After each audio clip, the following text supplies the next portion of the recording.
दिल्ली और उत्तर प्रदेश में कोरोना करीब करीब खत्म होने की कगार पर है, लेकिन कोरोना के केस खत्म होने से खतरा कम नहीं हुआ है। इसलिए सभी के लिए सावधानी और नियमों का पालन करना जरूरी है।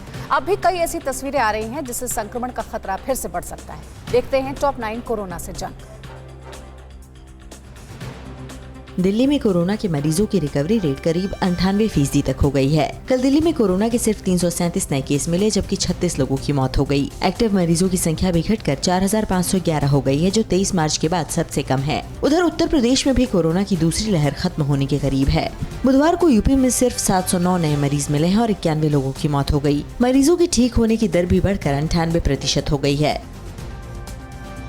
कोरोना की दूसरी लहर में केस कम होने पर पाबंदियों में छूट दी जा रही है। इस दौरान लोगों को कोरोना के सख्त नियमों का पालन करना जरूरी है। लेकिन राजस्थान के जोधपुर के डीसीपी ईस्ट धर्मेंद्र यादव के सिरोही एसपी बनने पर दिए गए फेयरवेल में बकायदा बैंड बाजे लाए गए। घोड़े पर एसपी की सवारी निकाली गई। इस कार्यक्रम के दौरान सोशल डिस्टेंसिंग की भी अनदेखी की गई।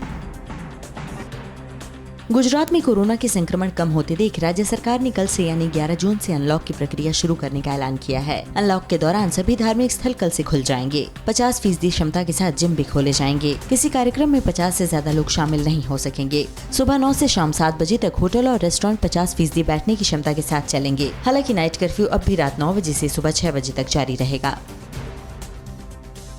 असम की गुवाहाटी में कोरोना कर्फ्यू के दौरान रात में बेवजह घर से बाहर निकलने वालों की सख्ती से जांच पड़ताल हो रही है। गुवाहाटी में कोरोना के केस कम होने के बाद दिन में राहत दी गई है, लेकिन रात में कर्फ्यू का सख्ती से पालन कराया जा रहा है। दुकानें शाम में बंद करा दी जाती हैं। इस बीच गुवाहाटी में वैक्सीनेशन अभियान में तेजी लाई गई है। राज्य में भी वैक्सीन की दोनों डोज सिर्फ करीब 9 लाख लोगों को ही लगी है। उत्तर प्रदेश में कोरोना कर्फ्यू में राहत मिलते ही लोगों की लापरवाही भी सामने आने लगी है। वाराणसी में कल सब्जी मार्केट में लोगों की भारी भीड़ जुट गई। लोगों ने इस दौरान सामाजिक दूरी के नियमों का ख्याल नहीं रखा। कई लोग और दुकानदार बिना मास्क के भी नजर आए। कोरोना केस कम होने के बाद बुधवार से यूपी के सभी जिलों से कोरोना कर्फ्यू हटा लिया गया है, लेकिन लोगों की ऐसी लापरवाही से संक्रमण का खतरा बढ़ सकता है। उत्तर प्रदेश के मुरादाबाद में कल शराब की दुकान पर लोगों के बीच मारामारी दिखी। शराब के लिए लोगों ने सोशल डिस्टेंसिंग और कोरोना के सभी नियम कायदे को ताक पर रख दिया।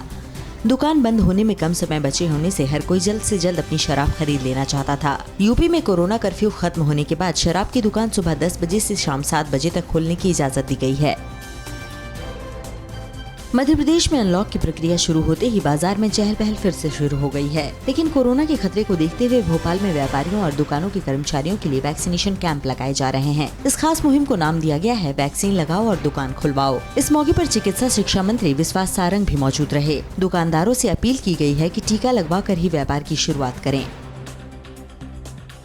भारत के साथ पूरी दुनिया में कोरोना वायरस को खत्म करने के लिए कई प्रयोग किए जा रहे हैं। वायरस को खत्म करने के लिए इंदौर में भी राजा रामन्ना प्रगत प्रौद्योगिकी केंद्र के वैज्ञानिकों ने एक खास रोबोट तैयार किया है, जिसे देवी अहिल्याबाई होलकर अंतर्राष्ट्रीय एयरपोर्ट को सौंपा गया है। इस खास नील भस्मी उपकरण से लैस रोबोट से निकलने वाली अल्ट्रावायलेट किरणों से वायरस को खत्म करने का दावा किया जा रहा है।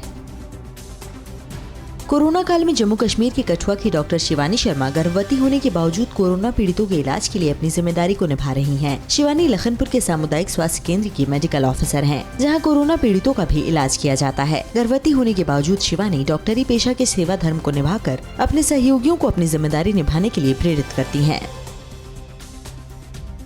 परवाह देश की, सोमवार से शुक्रवार रात 10 बजे TV9 भारतवर्ष पर।